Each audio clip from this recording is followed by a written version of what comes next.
ជាយុវវ័យនៅក្នុងសេចក្តីសង្ឃឹមដោយបបផាពព្រឹមស្រស់ញញឹមបងអួតវេហា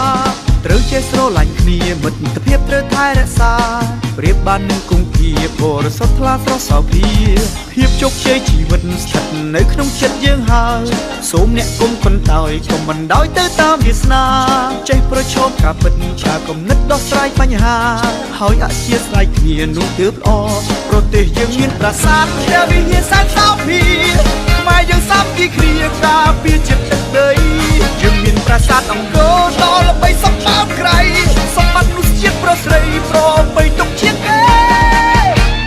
យើងជាយុវវ័យកើតក្នុងសម័យបវរ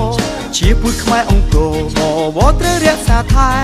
យើងមានមោទនភាពតែបានកើតជាកូនខ្មែរសែនសប្បាយម្លេះទីក្នុងជីវិត